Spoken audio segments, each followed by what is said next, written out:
आज मैं आपको जो बताने जा रहा हूँ ये सुनकर शायद आपको बहुत गम होगा। मैंने जब ये खबर सुनी तो मुझे बहुत बुरा लगा कि आज इतना बुरा वक्त आ गया है कि जो काम काफिर करते थे आज वही काम मुसलमान कर रहा है। मैं बात कर रहा हूँ वसीम रिजवी की। इसका नाम सुनकर ये मत सोचना कि ये मुसलमान है। ये मुसलमान नहीं है, ये काफिर से भी बुरा हो गया है। आप सोच रहे होंगे कि मैं एक मुसलमान को काफिर क्यों कह रहा हूँ। इस बदतरीन शख्स ने काम ही कुछ ऐसा किया है कि जो भी इसके बारे में सुनेगा इसे काफिर ही मानेगा। इस हरामखोर ने कुरान की 26 आयतों को कुरान से हटाने की याचिका कोर्ट में दायर की है। यह कुत्ते की नाजायज औलाद कहता है कि कुरान की 26 आयतें लोगों को आतंकवादी बनाने की तालीम देती है। हरामखोर कुत्ते, सुअर, ये कहने से पहले तुम मर क्यों नहीं गया?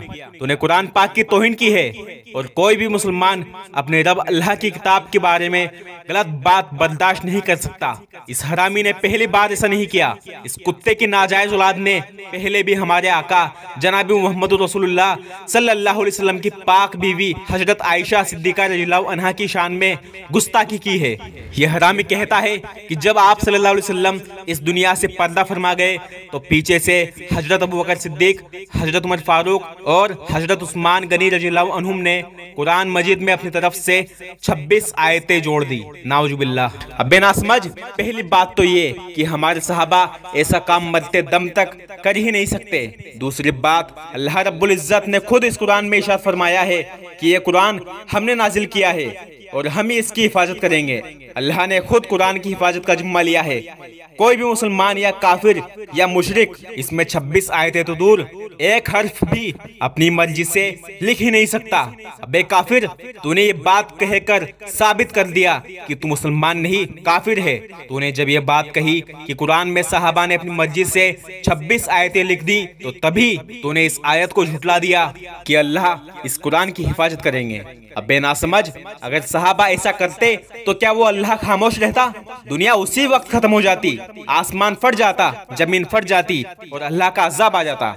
लेकिन ऐसा नहीं हुआ क्योंकि हमारे सहाबा ने इस कुरान पाक में 26 आयतें तो बहुत दूर की बात है, एक हर्फ भी अपनी मर्जी से नहीं जोड़ा।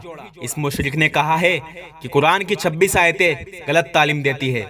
अब एक कुत्ते की औलाद, हरामी, पहले जरा कुरान को पढ़ और समझ फिर बात करना। आज दुनिया के किसी भी कानून में जो अच्छी बातें लिखी हुई हैं उनसे भी बेहतरीन बातें कुरान में अल्लाह ने 1400 साल पहले लिख दी थी। कुरान में अल्लाह ने दुनिया और आखिरत के तमाम कानून लिख दिए और इन्हीं कानून से आज दुनिया चल रही है। तूने कहा है कि कुरान की आयत काफिरों से जंग करने का हुक्म देती है। अबे शैतान, कुरान की पूरी आयत को पढ़ कि किस वजह से काफिर से जंग करनी चाहिए। इस्लाम में बचाव के लिए जंग जायज है। उनसे लड़ो जो तुमसे पहले से लड़ रहे हैं, जो तुम पर हमला करते हैं, जो तुम्हारा माल लूटते हैं, तुम्हें परेशान करते हैं। उन लोगों से जंग करने का हुक्म कुरान ने दिया है। इस्लाम में अपने बचाव के लिए जंग करने का हुक्म है। कुरान की 26 आयतें तो दूर, एक आयत भी ऐसी नहीं जो जुल्म सिखाती हो, जो गलत तालीम देती हो। इस्लाम का मतलब है कि एक दूसरे से मोहब्बत करो, किसी में भी फर्क या भेदभाव मत करो, चाहे वो गुलाम हो या बादशाह, चाहे वो काला हो या गोरा, चाहे वो लड़का हो या लड़की। कुरान में तो ऐसी बेहतरीन बातें लिखी हैं कि सिर्फ कुरान पढ़कर ही करोड़ों काफिरों ने इस्लाम कबूल कर लिया। अल्लाह ताला सूरह बकरा की पहली आयत में इरशाद फरमाता है, अलिफ लाम मीम ज़ालिकल किताबु ला रैबा फीही हुदल लिल मुत्तकीन। ये वो किताब है जिसके किताब खुदा होने में कुछ भी शक नहीं। ये परहेजगारों के लिए रहनुमा है। इस्लाम को जानो तो सही, इस्लाम को समझो तो सही। इस्लाम कहता है कि तुम तब तक सच्चे मुसलमान नहीं बन सकते जब तक तुम अपने भाई के लिए वही पसंद ना करो जो अपने लिए पसंद करते हो। इस्लाम कहता है अपनी औलाद में जरा भी फर्क मत करो, चाहे वो लड़का हो या लड़की। आज सरकार अभियान चला रही है, बेटी बचाओ बेटी पढ़ाओ। मेरे नबी तब पैदा हुए थे जब बेटियों को जिंदा मिट्टी में दफन कर देते थे। उस वक्त में पैदा हुए थे जब औरतों को सिर्फ काम लेकर फेंक दिया जाता था, उस वक्त में पैदा हुए थे जब औरतों को पाँव की जूती समझा जाता था, उस वक्त में पैदा हुए थे जब औरतों को आजादी तो दूर जीने तक का हक नहीं था। तब सबसे पहले मेरे आका ने औरतों के हक में आवाज उठाई थी। इस्लाम कहता है कि अपने पड़ोसी का हक अदा करो, अगर वो भूखा है तो उसे खाना खिलाओ, अगर वो गरीब है तो उसे कर्ज दो, ज्यादा गरीब है तो उसको ज़कात दो। इस्लाम कहता है तुम में सबसे बेहतर आदमी वो है जिसका बर्ताव अपने घर वालों के लिए सबसे नर्म हो। इस्लाम कहता है ताकतवर वो नहीं जो सामने वाले को हरा दे, ताकतवर तो वो है जो अपने गुस्से को काबू में कर ले। अबे जाहिल, अगर कुरान आतंकवादी तालीम देता तो सुअर तो अभी तक जिंदा नहीं रहता। कोई भी मुसलमान तलवार की धार से तेरी गर्दन धड़ से अलग कर देता, लेकिन कुरान सब्र करने की तालीम देता है। तभी आज तू इतनी जाहिलाना बात करके भी जिंदा है। शुक्र मना इस बात का कि आज मुसलमान सब्र कर रहा है, वरना तेरी लाश को तो कुत्ते खा रहे होते। तेरे जैसे जाने कितने आए और चले गए, लेकिन कुरान में 26 आयतें तो बहुत दूर की बात है, एक जेर जबर भी तब्दील ना कर सके। तेरी औकात ही क्या है? क्या तू यजीद से बड़ा मरदूद है? वो मरदूद यजीद इस्लाम को खत्म करना चाहता था, लेकिन हरगिज ना कर सका और कुत्ते की मौत मरा, और उसकी लाश में से मरे हुए सुअर की बदबू आती थी। और आज भी उसे कब्र में चैन नहीं है, आज भी उस पर अजाब हो रहा है।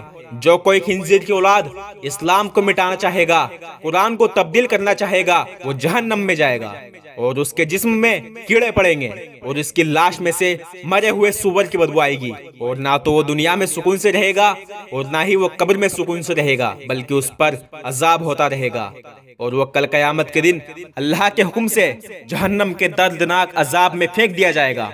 तू क्या तेरा पूरा खानदान और यहाँ तक कि सारी दुनिया के काफिर भी एक हो जाए, तब भी कुरान का एक नुक्ता भी हटा नहीं सकते।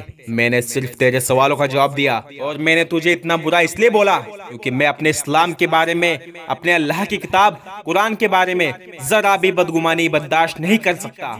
और मैं तो क्या, दुनिया का कोई भी मुसलमान, चाहे वो कितना ही बड़ा गुनहगार क्यों ना हो, चाहे वो बेनमाजी हो, चाहे वो जिनाखोर हो, चाहे वो चोर हो, चाहे वो हराम खाने वाला हो, चाहे वो झूठ बोलने वाला हो, कोई भी मुसलमान अपने अल्लाह की किताब के बारे में गलत बात बर्दाश्त नहीं करेगा। मेरे भाइयों बहनों, ये वसीम रिजवी एक शिया था, अभी ये ना तो शिया है और ना ही ये मुसलमान है। खुद शिया बोर्ड के लीडर बड़े बड़े मौलानाओं ने इस यजीद की औलाद को शिया से बेदखल कर दिया, और जब इसने अपने रब के कलाम कुरान में शक किया और अपने रब की आयतों को झुठलाया, तभी ये वसीम रिजवी काफिर हो गया। और अब ये शिया भी नहीं है और ये मुसलमान भी नहीं है और ना ही ये एक इंसान है, ये एक खिंजीर से भी बुरा हो गया है। इसका मकसद जानते हैं आप? इसका मकसद है कि ये शिया और सुन्नी को आपस में लड़वाए, शिया सुन्नी के खिलाफ तलवार उठाए, सुन्नी शिया के खिलाफ तलवार उठाए। लेकिन ये यजीद की औलाद जानता नहीं कि होता तो वही है जो अल्लाह चाहता है। ये जो चाहता था इसका उल्टा हो गया। शिया और सुन्नी के बीच जो दूरी थी वो धीरे धीरे खत्म होती जा रही है। सुन्नी मौलानाओं ने ये कहा है कि हम इसको शिया नहीं कहते, हम इसको काफिर कहते हैं, और शिया के मौलानाओं ने ये कह दिया है कि ये कोई शिया नहीं है, ये काफिर हो गया है और हम सब भाई भाई हैं। मेरे भाइयों बहनों, किसी काफिर के चाहने से या करने से कुछ नहीं होता, होता तो वही है जो अल्लाह चाहता है। मेरे भाइयों बहनों, आप जो भी हैं, आप शिया हैं, सुन्नी हैं, बरेलवी हैं, देवबंदी हैं, अहले सुन्नत अहले बैत जो भी हैं, इन सब चीजों को बाद में रखिए और सबसे पहले दिल से कहिए कि हम मुसलमान हैं, हम सिर्फ अल्लाह को रब मानते हैं, हम हजरत मोहम्मद सल्लल्लाहु अलैहि वसल्लम को अल्लाह का रसूल मानते हैं और हम इस्लाम को सच्चा दीन मानते हैं, और हम सब मुसलमान आपस में भाई भाई हैं। मैं ये नहीं कहता कि आप अपना मसलक छोड़ दीजिए, आप जिस मसलक को मानते हैं उसे मानिए, लेकिन सबसे पहले अपने आप को मुसलमान मानिए और अल्लाह के वास्ते एक दूसरे से मोहब्बत कीजिए, नफरत दिल से निकाल दीजिए और अल्लाह के लिए एक हो जाइए। मैं अल्लाह से यही दुआ करता हूँ कि या अल्लाह सब मुसलमानों में भाईचारा पैदा फरमाइए और इस्लाम को सरबुलंदी अता फरमाइए और मुसलमानों को इज्जत और वकार अता फरमाइए। और जो कोई काफिर आपके दीन को मिटाना चाहता है उसे सबसे पहले तो हिदायत अता फरमाइए। अगर वो हिदायत के लायक ना हो तो उसे इस रूहे ज़मीन से पाक कर दीजिए और उस जालिम को नेस्त नाबूद कर दीजिए। और जो मांगा है उसे भी कबूल फरमाइए और जो मांगने से रह गया उसे भी कबूल फरमाइए। आमीन सुम्मा आमीन। सभी मुसलमान भाइयों के लिए एक प्यार भरे पैगाम के साथ आपका भाई मोहम्मद गुफरान। अस्सलामु अलैकुम व रहमतुल्लाहि व बरकातुहू।